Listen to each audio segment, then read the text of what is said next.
Hello friends, welcome to ED action. இன்றைக்கி வந்து சூப்பரான சிக்கனில் நல்ல கிறிஸ்பியான நகட்ஸு தாங்க செய்ய போகிறோம். இது எப்படி செய்கிறதுன்னு பார்க்கலாம். இந்த வீடியோ பார்க்குறவங்க லைக் பண்ணுங்கள், ஷேர் பண்ணுங்கள், சப்ஸ்கிரைப் பண்ணுங்கள்.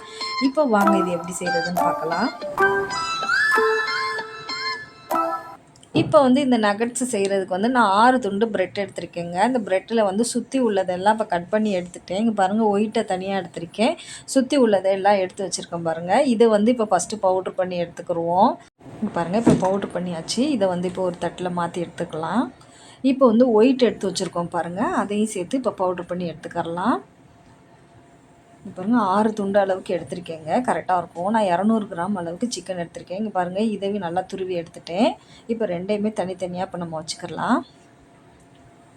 இப்போ வந்து ஒரு மிக்ஸி ஜார் எடுத்துடலாங்க. எடுத்துகிட்டு இப்போ வந்து நம்ம சிக்கன் இதுகள்லாம் அரைச்சி எடுக்க போகிறோம். இது கூட வந்து காரத்துக்கு ஏற்ற மாதிரி 2 பச்சை மிளகாய் சேர்க்குறேன், கொஞ்சமாக கொத்தமல்லி சேர்க்குறேங்க, லைட்டாக கட் பண்ணியே போட்டுக்கலாம் அதுக்குள்ளே.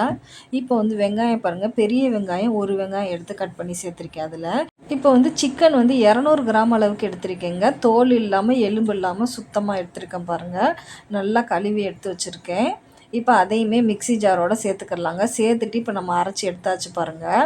இப்போ இது கூட வந்து ஒரு அரை டீஸ்பூன் அளவுக்கு இஞ்சி பூண்டு பேஸ்ட்டு சேர்க்குறேன். சேர்த்துட்டு வந்து ஒரு டீஸ்பூன் அளவுக்கு சோயா சாஸ் சேர்த்து இதை எல்லாமே நல்லா மிக்ஸ் பண்ணி இப்போ எடுத்தாச்சு. இங்கே பாருங்கள், இப்போ வந்து இதை ஒரு பவுலில் மாற்றியாச்சுங்க. இப்போ இதுக்கு தேவையான அளவு உப்பு சேர்த்துருக்கேன், 1/4 ஸ்பூன் அளவுக்கு உப்பு, 1/4 ஸ்பூன் அளவுக்கு காரத்துக்கு ஏற்ற மாதிரி மிளகுத்தூள் சேர்த்துருக்கேன். உங்களுக்கு காரம் அதிகம் வேணால் இன்னும் கொஞ்சம் அதிகமாக சேர்த்துக்கலாம். இப்போ நம்ம ஒயிட் இது திரித்து வச்சோம் பாருங்கள், அதை வந்து இது கூடவே சேர்த்து நல்லா மிக்ஸ் பண்ணிடலாம். நான் 2 முறையாக போட்டு தாங்க மிக்ஸ் பண்ணேன். ஃபஸ்ட்டு மிக்ஸ் பண்ணி பார்த்தேன், பத்துமா என்னான்ட்டு, பத்தலை. இப்போ 6 துண்டு எடுத்தோம் பாருங்கள், அதை ஃபுல்லாகவே சேர்த்துக்கிறேன். இது கூட சேர்த்துட்டு இது எல்லாமே நல்லா பிசைஞ்சு எடுத்துக்கிடலாம். இப்போ உப்பு எதுவும் செக் பண்ணி பார்த்துக்கிடலாங்க. இப்போ காரம் வேணுன்னா கூட கொஞ்சம் சேர்க்கலாம், உப்பு வேணாலும் சேர்க்கலாம். இப்போ எனக்கு உப்பு பத்தலை, கொஞ்சமாக நான் சேர்த்துக்கிறேன் பாருங்கள். சேர்த்துட்டு இப்போ இதை எல்லாமே நல்லா மிக்ஸ் பண்ணி எடுத்தாச்சு. இப்போ வந்து நம்ம இதை வந்து உருட்டி எடுத்துக்கிற வேண்டியதான். இது எந்த ஷேப்பில் வேணுமோ உருட்டி எடுத்துக்கிடலாங்க. நான் வந்து இன்றைக்கி வந்து கொஞ்சம் நீளமாக தான் எடுக்க போகிறேன். இங்கே பாருங்கள், நம்ம கையில் வந்து லைட்டாக எண்ணெய் தடவிட்டு இந்த மாதிரி உருட்டையில் வந்து நம்மளுக்கு நல்லா ஈஸியாக வரும், கையில் ஒட்டாமல் வருங்க. இங்கே பாருங்கள், இந்த மாதிரி தான் நான் எடுத்துக்க போகிறேன் இன்றைக்கி. நம்மளுக்கு எந்த ஷேப்பில் வேணுமோ எடுத்துக்கிடலாங்க, ரவுண்டாகவும் தட்டி எடுத்துக்கிறலாம். இப்போ பாருங்கள், இதே போலவே நம்ம எல்லாமே எடுத்து வச்சுக்கிடலாம். இது ரொம்பவே சிம்பிளான ரெசிபி தாங்க. ஈவினிங் ஸ்நாக்ஸாக செய்கிறதுக்கு ரொம்ப ஈஸியாக இருக்கும். இங்கே பாருங்கள், இதே போலவே நம்ம இப்போ எல்லாமே எடுத்தாச்சு பாருங்கள். அவ்வளோதாங்க. இது வந்து அப்படியே ப்ரெட்டில் முக்கி போடுறதுனாலும் போடலாம். நான் இப்போ வந்து கொஞ்சமாக கார்ன்ஃப்ளவர் மாவில் தாங்க முக்க போகிறேன். இப்போ வந்து அதே பவுல்லே வந்து 1 டேபிள் ஸ்பூன் அளவுக்கு கார்ன்ஃப்ளவர் மாவு சேர்த்துருக்கேங்க. ஒரு 1/4 டீஸ்பூன் அளவுக்கு வந்து நான் தனி மிளகாத்தூள் சேர்த்துருக்கேன். இது ரெண்டையுமே நல்லா சேர்த்து மிக்ஸ் பண்ணியாச்சு. கொஞ்சம் தண்ணியாக தான் சேர்த்துருக்கேன் பாருங்கள். இதில் வந்து லைட்டாக இப்போ நம்ம வந்து உருட்டி வச்சுருக்கிறத எடுத்து முக்கிட்டு இப்போ ப்ரெட்டில் சேர்த்துக்கிறலாம். பாருங்கள், இந்த மாதிரி சேர்த்துக்கலாம். சேர்த்துட்டு வந்து நல்லா ப்ரெட்டு நல்லா பிடிச்சிக்கிறோங்க. இதில் நல்லா மொறுமொறுப்பாக இருக்கும். நம்ம அப்படியே கூட ப்ரெட்டு போடுறதுனா போடலாம். நான் லைட்டாக கார்ன்ஃப்ளவர் மாவில் போட்டு எடுக்கிறேன். நல்லா இன்னும் கொஞ்சம் ப்ரெட்டு தூள் நல்லா பிடிக்கும், அதுக்காக தான் அந்த மாதிரி செய்கிறேன். கொஞ்சம் காரமும் இருக்கும் அதில் அப்படியே.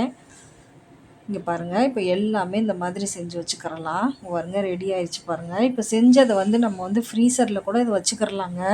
வச்சுட்டு வந்து நம்ம வேணுங்கையில எடுத்து கூட பொரிச்சிக்கலாம். இது ஒரு வாரத்துக்கு கூட வச்சு எடுத்துக்கிறலாங்க. இப்போ அடுப்பு ஆன் பண்ணி நான் கொஞ்சமாக தான் எண்ணெய் சேர்த்துருக்கேன். சேர்த்துட்டு வந்து இப்போ எண்ணெய் வந்து காஞ்சிருச்சுங்க. இப்போ வந்து மீடியம் ஃப்ளேமில் தான் வச்சு போட்டு எடுக்கணும், ஹை ஃப்ளேமில் வைக்கக்கூடாது. இங்கே பாருங்கள், நான் உருண்டையாக தான் உருட்டி வச்சுருக்கேன். நம்ம பூடையில் லைட்டாக அப்படி ப்ரெஷ் பண்ணிட்டோம்னா நம்மளுக்கு நல்லா அந்த ஓவல் ஷேப்பாக வரும். இங்கே பாருங்கள், இப்போ சேர்த்துக்கிட்டே பாருங்கள். 2 முறையாக தான் நான் இன்றைக்கி போட்டு எடுக்க போகிறேன். ஃபஸ்ட்டு ஒரு இது போட்டு எடுக்கிறேன். இங்கே பாருங்கள், ஒன் சைடு வெந்துருச்சுங்க. லைட்டாக திருப்பி விடலாம். நம்ம போட்டு இது பாருங்கள், நம்மளுக்கு வேக வேக நல்லா கொஞ்சம் புஷ்ஷுன்னு வருது பாருங்கள். இந்த மாதிரி வரணும், அப்போ தான் நல்லாயிருக்கும். அவ்வளோதாங்க. இது அப்படியே வந்து மீடியம் ஃப்ளேம்லேயே வச்சு நம்ம வறுக்கணும். அப்போ தான் நம்மளுக்கு உள்ளே நல்லா சிக்கன் வேகும். இங்கே பாருங்கள், 2 பக்கமே நல்லா செவந்து வந்துடுச்சு பாருங்கள். இப்போ எடுத்தாச்சு, எல்லாமே எடுத்தாச்சு. இன்னொரு ரவுண்டு போட்டேங்க. போட்டு எல்லாமே போட்டு எடுத்துட்டேன் பாருங்கள். ரொம்பவே சூப்பராக வந்துச்சுங்க. நல்ல ஒரு மொறுமொறுப்பாக இருந்துச்சு. இங்கே பாருங்கள்,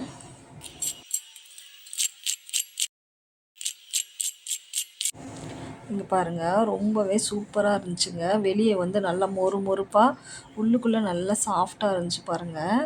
இது வந்து சாஸ் வச்சு சாப்பிட்றதுக்கு ரொம்பவே நல்லா டேஸ்ட்டாக இருந்துச்சுங்க. இதே போல் நீங்களும் ட்ரை பண்ணி பாருங்கள். எப்படி இருந்துச்சு நம்மளுக்கு மறக்காமல் கமெண்டில் சொல்லுங்கள் ஃப்ரெண்ட்ஸ். தேங்க்யூ ஃபார் வாட்சிங்.